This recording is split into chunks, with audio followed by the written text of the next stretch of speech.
Assalamualaikum warahmatullahi wabarakatuh. Perkenalkan, nama saya Eka Safria, NIM saya F2018033. Saya dari kelas B1 Farma. Kali ini saya akan menjelaskan mata kuliah Biofarmasetika mengenai sediaan per oral. Perlu kita ketahui terlebih dahulu, per oral itu merupakan pemberian obat melalui mulut. Dan ini sangat banyak digunakan oleh banyak kalangan karena ini sangat praktis, mudah, dan aman. Nah, ini adalah grafik pemberian obat melalui 3 rute, yakni intravena, muskular, dan oral, di mana diberikan dengan dosis yang sama. Dapat kita lihat pada grafik ini, yang memberikan efek paling lama itu adalah oral dibandingkan intramuskular dan intravena. Hal ini dikarenakan intravena itu dia langsung menuju ke pembuluh darah dibandingkan dengan oral, karena oral ini harus mengalami yang namanya absorpsi terlebih dahulu, kemudian menuju ke sirkulasi darah atau pembuluh darah. Baik, untuk solid itu contohnya ada dua, yakni tablet dan serbuk. Untuk tablet terbagi lagi menjadi beberapa macam. Yang pertama itu adalah tablet bukal. Tablet bukal itu digunakan dengan meletakkannya di antara pipi dan gusi. Contohnya itu progesteron. Yang kedua itu ada tablet sublingual. Cara menggunakannya itu diletakkan di bawah lidah, contohnya itu nitrogliserin. Kemudian yang ketiga itu ada tablet biasa. Tablet biasa itu adalah sediaan padat kompak yang dibuat dengan cara cetak dalam bentuk umumnya itu tepung pipi. Permukaannya itu rata atau cembung, kemudian mengandung obat atau tanpa bahan tambahan. Baik, untuk tablet biasa contohnya itu seperti paracetamol. Kemudian untuk tablet salut contohnya itu seperti arkalion. Dan tablet lepas lambat contohnya itu seperti diazepam. Baik, untuk serbuk itu adalah campuran kering bahan obat atau zat kimia yang dihaluskan, contohnya itu adalah puyer. Nah, untuk liquid ini terbagi menjadi 3. Pertama itu adalah larutan, kedua itu suspensi, ketiga itu emulsi. Dimana larutan itu adalah sediaan cair yang mengandung satu atau lebih zat kimia yang dapat larut. Biasanya itu dilarutkan dalam air, contohnya itu adalah sirup. Yang kedua, yakni suspensi. Suspensi itu adalah sediaan cair yang mengandung partikel padat yang tidak larut tetapi terdispersi dalam fase cair. Contohnya itu seperti milanta, susu, ataupun magma. Kemudian yang ketiga, ini adalah emulsi. Emulsi itu adalah sediaan berupa campuran dari 2 fase dalam sistem dispersi. Untuk fase cairan yang satu itu biasanya terdispersi secara halus dan merata dalam fase terdispersi lainnya. Kemudian dia ini distabilkan oleh zat pengemulsi, contohnya itu Scott emulsion. Baik, kita masuk pada perbandingan dosis dan kinetika tablet nitrogliserin dalam berbagai sediaan. Pada tabel ini, yakni bentuk sediaannya itu ada 3. Pertama itu sublingual, kedua itu bukal, dan ketiga itu oral. Kemudian diberikan dengan dosis yang berbeda-beda. Kemudian di sini ditinjau dari onset kerjanya, kerja puncak, dan durasinya. Untuk onset itu adalah sejak diberikan obat sampai menghasilkan efek. Untuk kerja puncak, yakni obat mencapai konsentrasi tertinggi dalam plasma darah atau dalam darah. Kemudian untuk durasi itu adalah dari obat memberikan efek sampai efek tersebut hilang. Dosis dari sublingual itu 0,3 sampai 0,8. Untuk onset kerjanya ini 2 sampai 5 menit. Kerja puncaknya 4 sampai 8 menit. Durasinya yakni 10 sampai 30 menit. Untuk bukal dosis lazimnya 1 sampai 3 mg. Untuk onset kerjanya itu bekerja pada 2 sampai 5 menit. Kerja puncaknya yakni 4 sampai 10 menit dan durasinya itu sekitar 30 sampai 300 menit. Yang terakhir itu adalah oral. Dia diberikan dengan dosis 6,5 sampai 19,5 mg. Untuk onset yang diberikan yakni pada menit ke-20 sampai 45. Untuk kerja puncak yakni pada menit 45 sampai 120. Untuk durasinya yakni 2 sampai 6 jam. Baik, kita dapat tarik kesimpulan bahwa untuk sublingual diberikan dengan dosis obat yang paling rendah yakni 0,3 sampai 0,8. Yang paling tinggi dosisnya untuk ketiga ini adalah oral. Diberikan sebanyak 6,5 sampai 19,5. Untuk bukal dia itu di pertengahan yakni 1 sampai 3 mg. Tetapi untuk onset kerjanya yang paling cepat itu terdapat pada sublingual dan bukal.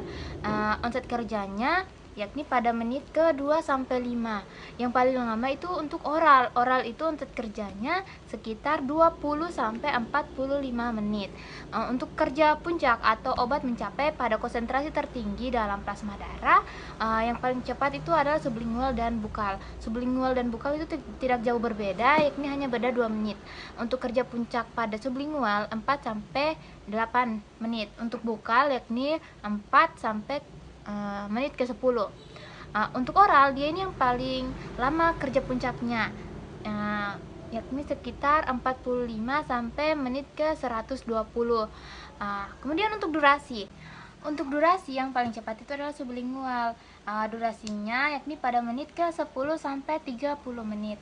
Untuk bukal durasinya 30 sampai 300 menit. Untuk oral durasinya itu yang paling lama, yakni pada 2 sampai 6 jam.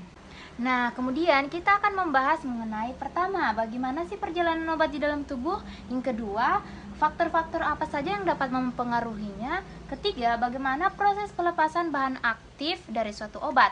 Kemudian yang keempat itu adalah evaluasi yang dilakukan untuk sediaan per oral. Kemudian kita masuk pada perjalanan obat di dalam tubuh. Pertama-tama, obat itu pasti melalui mulut. Mulut ini merupakan organ pertama masuknya suatu obat ke dalam tubuh. Kita masuk pada anatomi bagian-bagian mulut. Untuk anatomi bagian-bagian mulut, mulut itu merupakan rongga lonjong pada permukaan saluran pencernaan. Kemudian langit-langit mulut itu dibentuk oleh palatum dan lidah itu terletak di lantainya. Kemudian dia itu terlikat pada tulang hyoid. Patofisiologi dari mulut terdiri dari dua, ada mukosa dan saliva atau pengeluaran air liur. Untuk mukosa ini menempel pada tag Janssen yang terdiri dari sel epitel atau terdiri dari berlapis-lapis sel tanduk yang saling menempel. Untuk penyerapan di daerah ini relatif sangat nol atau tidak ada penyerapan sama sekali. Kemudian untuk permukaan bagian dalam mulut itu sangat tipis karena dia ini dilapisi oleh mukosa yang sangat tipis dan agak melekat karena adanya kapiler yang memudahkan penyerapan. Kemudian untuk permukaan bagian dalam ini ditunjukkan untuk pemberian sublingual. Untuk keasaman pH pada air liur itu akan mempengaruhi ionisasi zat aktif dari suatu obat yang bersifat basa lemah atau agak netral dengan pH 6,7 sampai 7. Nah, untuk air liur dia itu mengandung yang namanya enzim ptyalin. Enzim ptyalin ini merupakan suatu amilase dengan pH optimumnya yaitu 6,7. Untuk mulut pH rata-ratanya yakni 6,7 sampai 7. Nah, untuk sediaan yang mengalami absorpsi di dalam mulut yakni terdiri dari dua, ada sublingual dan bukal. Untuk sublingual itu diletakkan di bawah lidah, contohnya itu nitrogliserin, ISDN, kemudian isoproterenol. Untuk bukal dia itu cara kerjanya diletakkan antara pipi dan gusi, contohnya itu progesteron dan ISDN. Nah, kita akan masuk pada pelepasan zat aktif dalam rute sublingual dan bukal. Bahan aktif dalam obat itu akan terlepas bersamaan dengan tablet ketika tablet itu larut dalam mulut. Dengan adanya permukaan mukosa yang sangat tipis dan vaskularisasi dalam mulut, itu akan memudahkan penyerapan bahan aktif. Nah, di sini ada pertanyaan bahwa apakah untuk sediaan bukal atau sublingual akan mengalami lintas pertama pada hepatik? Jawabannya itu tidak, karena untuk rute sublingual dan bukal ini merupakan rute pemberian alternatif di mana pada rute ini biasanya mereka itu langsung menuju ke sirkulasi sistemik. Nah, kita masuk pada lambung. Untuk anatomi lambung, lambung itu merupakan sebuah kantong yang panjangnya itu sekitar 23 sampai 10 cm dalam keadaan perut kosong. Untuk tebal lambung itu sekitar 3 mm dan volume pada lambung sekitar 1 sampai 1,5 liter. Untuk pH lambung ini sekitar 1 sampai 3,5. Nah, kita masuk pada gerakan lambung waktu transit, waktu pengosongan lambung dan tegangan permukaan. Untuk zat-zat yang sukar larut dalam lambung sebaiknya tidak tinggal lama dalam lambung. Diharapkan waktu pengosongan lambung itu dipercepat. Untuk waktu transit itu tidak dapat dikontrol jika kita lagi dalam keadaan makan. Untuk tegangan permukaan pada cairan lambung itu berkisar antara 38 sampai 42 dyne per cm kuadrat. Nah, kita masuk pada faktor yang mempengaruhi pada waktu pengosongan lambung, diantaranya yakni untuk volume. Volume isi lambung itu seperti cairan, asam lemah, makanan. Makanan itu dapat mempengaruhi absorpsi obat. Kemudian untuk tekanan osmotik atau hipertonik itu seperti larutan garam atau gula. Kemudian besar partikel pada cairan lambung juga itu dapat mempengaruhinya. Untuk pH pada lambung untuk keadaan puasa itu 1-2, untuk keadaan normal atau dalam keadaan makan itu 1-3,5. Kemudian ada miscellaneous, itu seperti emosi, kemudian posisi tidur. Kita masuk pada miscellaneous untuk pertama, yakni posisi tidur kiri dan kanan. Untuk posisi tidur yang baik itu sebaiknya posisi tidur kanan, karena kalau kiri asam lambung yang ada pada dalam tubuh kita itu akan naik. Kemudian viskositas, yaitu viskositas yang dilihat itu kental atau encer. Kemudian ada emosi, depresi atau agresif, stres, kemudian emotional state. Untuk emosi, dia ini akan menyebabkan yang namanya penutuan pilorus. Nah, untuk penyakit yang dapat mempengaruhi waktu pengosongan lambung itu diantaranya adalah diabetes, kemudian ada pylorus ulcer, hipertiroid dan hipotiroid. Kemudian ada yang namanya gastric surgery. Kemudian kita masuk pada usus besar. Usus besar ini panjangnya sekitar 1,4 sampai 1,8 meter. Usus ini dapat dibedakan atas. Pertama, usus besar menaik atau colon ascendens. Yang kedua, itu adalah usus besar melintang, yakni colon transversum. Kemudian ada usus besar menurun atau colon descendens. Kemudian ada colon ileokaal, pelvinal, dan sigmoid. pH pada usus besar ini berkisar antara 7,5 sampai 8. Pada usus besar, absorpsi di sini sangat terbatas, tetapi ada beberapa obat yang dapat diabsorpsi, yakni contohnya teofilin dan metoprolol. Nah, di sini dikatakan untuk beberapa obat itu harus diminum dengan segelas air minum.